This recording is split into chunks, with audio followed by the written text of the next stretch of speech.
Kia ora and welcome to another episode of the Leadership Lounge. I'm Katie, I'm your host, and I've worked in healthcare for over 30 years, and I now get to work with leaders and their teams so that they can feel supported, connected, encouraged in the work that they're doing, that you're doing.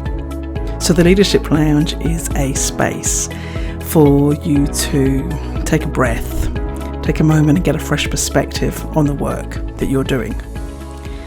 And boy, what a week, right?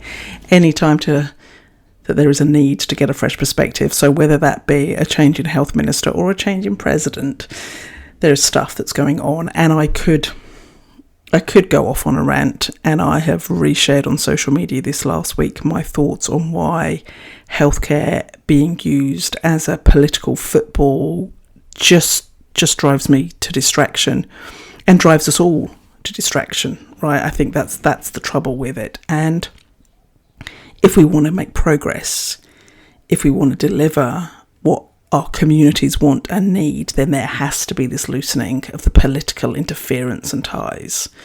And I could go on, and I'm sure there'd be great conversations, and I'd love to have great conversations about that. However, when I think of the people that I know, and I think of the people who are listening, what I hear, what I get is the feedback around being that inspiration, that hope, that bright spot in your week. That's what I aim to do, to give you the energy, the encouragement, the motivation to keep going. And so it was interesting because this week had a few conversations with different people, and it's really interesting how a similar theme in the conversations often come up. Now, I don't know if it's a bit like when you want to buy a red car, all you see is red cars. And once I've hooked onto some idea, then I really notice it in other conversations. But this week, the topic has been about inspiration and feeling inspired. Well, generally the lack of it, to be honest. And when I look at the word cloud I made from last year's workshops that I've done with various different teams in various different spaces around how they want to feel when they're at work, or what do they need to feel to be successful in the jobs that they're doing. Inspired was definitely one of the bigger words. So it's definitely a thing, right? And so I got really curious about this idea of inspiration and what is it and why do we need it and all that kind of stuff. So, first off, check out the definition. What does it mean to be inspired? And to say you're inspired, it's about, if you describe someone as being an inspiration or something as being an inspiration, you mean that they make you or other people want to achieve or do something. So there's a lot in the dictionary definitions around that. It gives you the ideas, and it's often in that creativity space, but it's kind of that spark, I suppose. So that was what the feeling is. It's this, you look at someone and you're like, yes, that's what I want to do. Yes, I can keep going. That inspiration. And then I kind of searched a little bit more and did a little bit more research around this. So why do we need this? Why does this matter that we have this feeling of inspiration? And it got really interesting. So there's been some work done by Dr. Todd M. Thrash and a Dr. Andrew J. Elliott, who have done quite a lot of research on inspirations and different studies. Some of the key points that come on, and the one that I really kind of got interested in and read a couple of articles on, was this idea that inspiration increases well-being and productivity. So if you think about some of the challenges that we have in healthcare, wherever you're working, well-being, the rise of burnout and how people are feeling, but also the productivity. We want people to do more. We want people to do more with less. We want them to get a lot done. And inspiration is linked to that. So being inspired increases your well-being and your productivity. The second thing that came out, and when I kind of was searching around for this and really diving into different ideas, was this work done by Ken Robinson. Now, he's got a phenomenal TED Talk, and his work has been predominantly in education, but he talks about inspiration as a key driver of human potential. And so we're thinking about getting the best out of people, having them do amazing things in challenging situations, or to stretch to where they could be. Where are we making the most of the potential that's in the workforce? That's another conversation, another open for debate. But I think this is important, that inspiration and human potential are connected. And it often, in this sort of situation, often arises when there's alignment with our values and our passions. And he also talks, importantly, that a lack of inspiration leads to disengagement, stagnation, and burnout.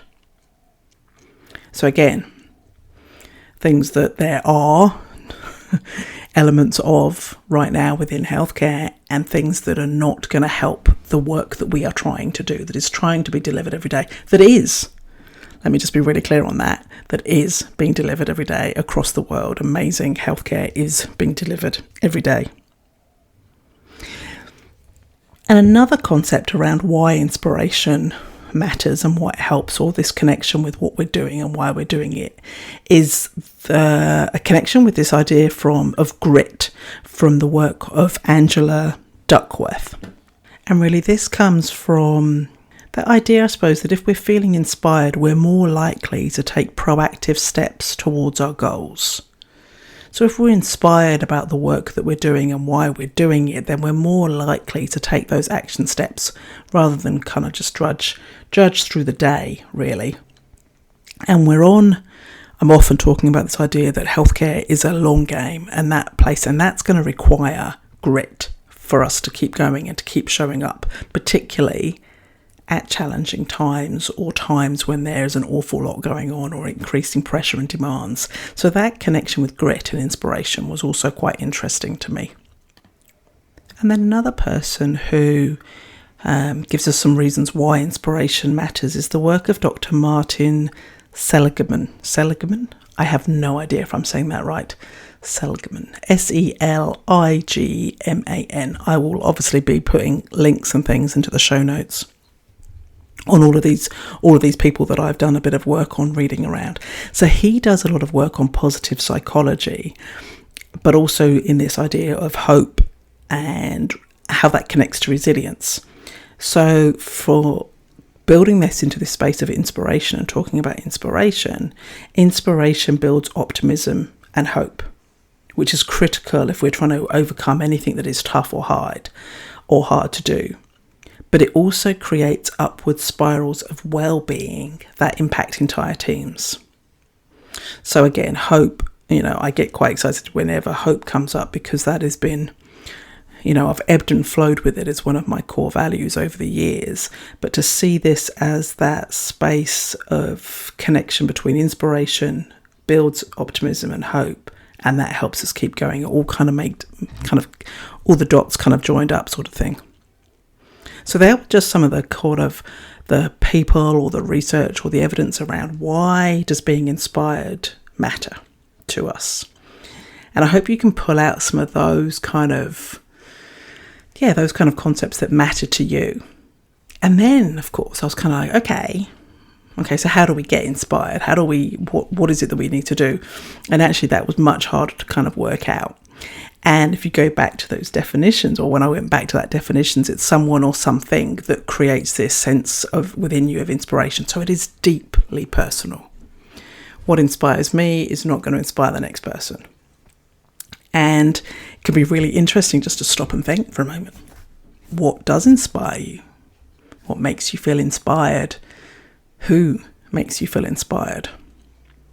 I'll often use that phrase, that's who I want to be when I grow up, kind of thing. So there are people out there that I have incredible respect and awe, and I am honoured to know sort of stuff, and that they're people that inspire me. But there's also a lot in the words that people use. So I'm often inspired by the words of particular authors or poetry. So people like Brené Brown, Simon Sinek, Jim Collins, in that leadership space, they inspire me because they give me ideas and that creativity and that sense to, let's go and share this work. My inspiration often results in me sharing stuff. It is probably why I'm here now talking to you and recording this podcast. So that became an easier question to answer. What inspires me? So I thought by sharing those, that could give you some ideas. It's like, oh yeah, or no. Because knowing what inspires you is the first step, I think, for thinking about how do we find that inspiration if we are not feeling it or not noticing it around us. Because once I started, I actually made a bit of a list. So yeah, there's the words, the people, the poetry. I am a bit of a one for a nice inspirational quote chucked up on my wall. I've got a few kicking around me. The one that I've just turned my head that's up at the moment, I'm often swapping them around and changing them up. The quote I have up, a Maya Angelou quote: people will forget what you said. People will forget what you did. But people will never forget how you made them feel. So that's one of those things that inspires me around the work I do and why I do it and how I do it. So words, they're a big inspiration for me. Music is another inspiration source for me. And I think if you've been on one of my webinars or read some stuff around the work I do with the Healthy Mind Platter, I'm often talking about my playlist that helps me get from a 0 to a 1. When I'm really feeling particularly low, and this comes up in my spark and support model as well, when I'm in a space of absolutely no energy and there's no one else around, music lifts me up a little bit. So I have a playlist that's just going to pick me up. So music, so words, music. Nature is often listed as a source of inspiration. I would definitely count that as one of mine. That sense of just in awe of a great view or an incredible landscape. Or sometimes it's the smallness that I feel when you have that sense of awe.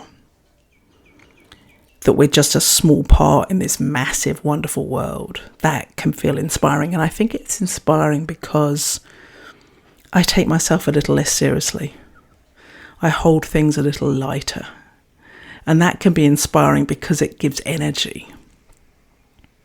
And I think that can really relate into the space of being part of a team or an organisation.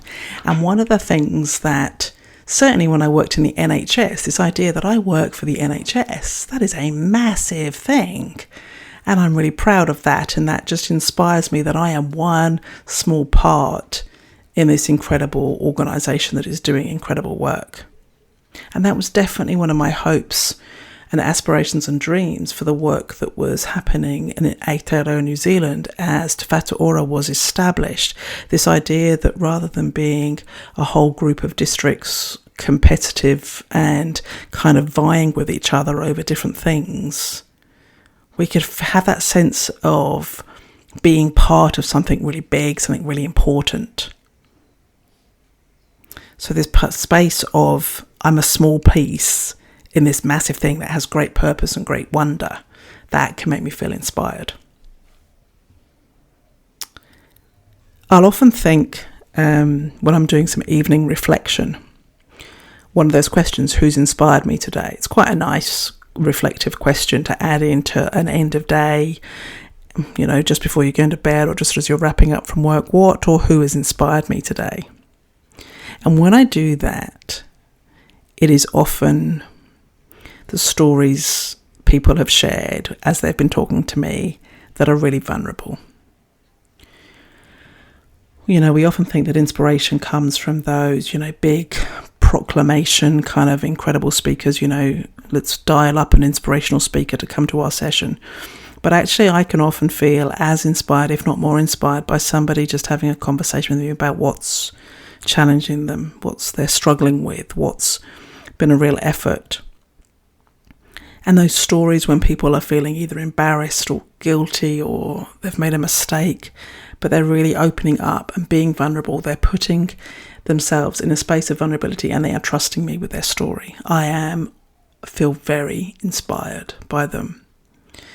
And often in that end of day reflection, I'll make a note as to why I felt inspired and I'll go back and tell them. Because I think we forget how powerful our vulnerable stories, our stories of vulnerability can be. And this really connects into the work of Brené Brown, with no doubt. But I think there's a bit of a catch in this, or a bit of a warning, I suppose. If you want to be one of those, I want to be an inspiration to others, and you know this kind of, I need to be vulnerable, I need to share stories of vulnerability, you can't just do it.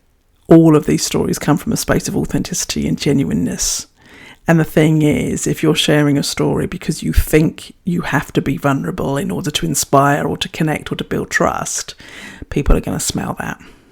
It is obvious when people are just doing it because it's a thing to do versus a genuine, authentic story where they are actually exposing themselves to a level of vulnerability. Now that's a whole, it's on that very long list of all the topics that we could get to in this podcast. But it is an important thing to know if you're thinking, I want to be an inspirational leader, I'm going to be vulnerable. That's not kind of the point of the whole thing. So definitely what inspires me are stories where people really open up. There was someone I was talking to actually just this week, and they kind of dropped their shoulders a bit, and then the real truth came out. Well, not the real truth, but there was these layers, and then this deeper layer came out, and there was a level of, I feel really vulnerable sharing this with you, and here it is. They're amazing. Just getting goosebumps thinking about those type of conversations, and they inspire me because of that space of trust, and because of that, I think it connects for me with hope and potential and connection. I think there's potentially in there's that when we feel connect with people, I feel inspired. And then the last thing I came up with when I went through my little dilly of how do I get inspired, what inspires me, it's this idea of purpose and why I do what I do. And when you do a bit of a Google as to how to stay inspired or motivated, and that's interesting actually, sideline, it's been a while, I haven't got into a sideline yet, the difference between inspiration and motivation. Oh yeah, that was a rabbit hole I stopped myself going down because I thought, no, just let's not tie yourself in knots over this, let's talk about inspiration. However, going back to this idea of purpose, so when we can really clearly articulate why we do what we do and share it with others, that fuels inspiration. So when I can clearly say why I do what I do, that's going to inspire people around me. And it's the same for leaders, it's the same in healthcare. And so inspired teams are then more loyal, more innovative, more engaged. There's a lot to come when we are led by an inspiring leader. And so a way to make that, really tangible in healthcare right now, I think, is being able to be consistently tying what we do every day, those daily tasks, with the overall purpose of why we're here, why we do what we do. And that's delivering incredible care to the people, the communities that need it. So there you go. A little of what I hope is a dose of inspiration for you around this idea of, in the midst of everything that is going on right now in healthcare, remembering why we do what we do, that we are part of something bigger, and the role that you play matters. The work that you do makes a difference. And that by showing up every day, you're inspiring others, you're inspiring those around you. Inspire the people that you are serving in terms of the communities, the patients, or the teams that you are leading. We can do that for each other. Simon Sinek has a great quote, "Be the leader you wish you had." And if you're looking up and around and you're going, I don't know who to get my inspiration from here, be the leader you wish you had. Ask yourself, what does inspire you? Where are your moments of connection with others? What are the words, the poems, the poets, the authors, the music that inspires you? What is it in nature that you can look at and feel inspired and uplifted by? So there we go, a whole little bundle of inspiration for you, from the why to the what to the how to put it into what you do every day. I wish you an amazing week. Full of inspiration, connection, and joy in your work that you do. You are doing an amazing job. You are probably doing better than you think you are by far. And I have, of course, forgotten to do any of the prompts that I'm supposed to do. Like, I'd love it, and I mean this now, this is not a tick box that I'm doing, I would actually genuinely really love it if you would do a review or a like or a follow on whatever you're listening on, whether that be Spotify or an Apple. Flick me a message. I'd love to hear from you. What does inspire you? What does make a difference in your days when you're looking around, you're like, and you know what, why? Where's the inspiration?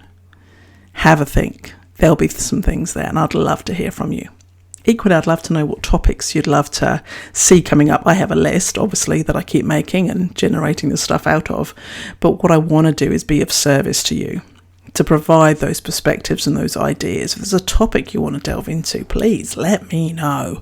I'll go Googling away and see what I find out. It has been a pleasure sitting here again, listening to myself. No, you see, the thing is, my trauma today, this week's podcast trauma, was trying to get the headphones to work. So I've tried a thing, and I'm not quite sure. I'm going to listen to the playback in a minute, and really, fingers crossed, it's all going to work fine. So that's why I'm jumping into the, I wonder what this is going to sound like.